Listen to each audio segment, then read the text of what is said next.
Lost your key fob or need to reprogram it? This video shows you how to program a new or existing key fob for your 1997 Chevy Blazer's factory keyless entry system. Save money by doing it yourself. This method applies specifically to the original GM system. Aftermarket fobs may have different programming methods.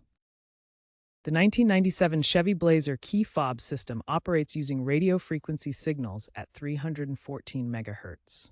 Programming requires a cycling sequence to synchronize the fob's transmitter with the vehicle's receiver module, located under the driver's seat or dash. Each fob contains a coded chip that must match the vehicle's memory for proper operation. For this DIY programming, you'll need your 1997 Chevy Blazer key, a replacement key fob that is OEM or compatible, and optionally a multimeter to check the fob's battery voltage. No special programming tools are required for this procedure. Step 1. Prepare your Blazer. Ensure all doors are fully closed. Insert your key into the ignition, but do not turn it on yet. This is a critical first step for successful programming. Make sure your vehicle's battery is also charged. Press and hold the unlock button on the key fob. While still holding the unlock button, turn the ignition key to the on position. Then, release the unlock button. Now for step 3, cycling the ignition. Turn the key back to the off position and remove it from the ignition. Then reinsert the key and repeat steps 2 and 3 2 more times. You need to cycle the ignition a total of 3 times to enter learn mode.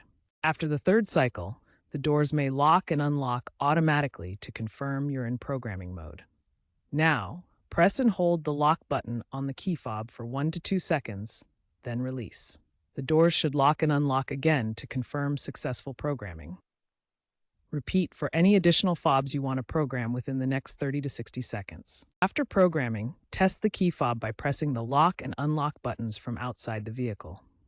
The doors should respond immediately. If the fob doesn't work, check that all doors were fully closed during programming, as open doors can interfere with the process. Also, verify the fob's battery is good.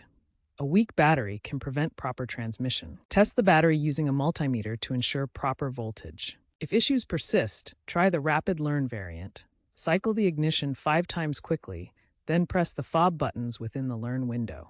If still unsuccessful after these steps, consult a professional mechanic for further diagnosis.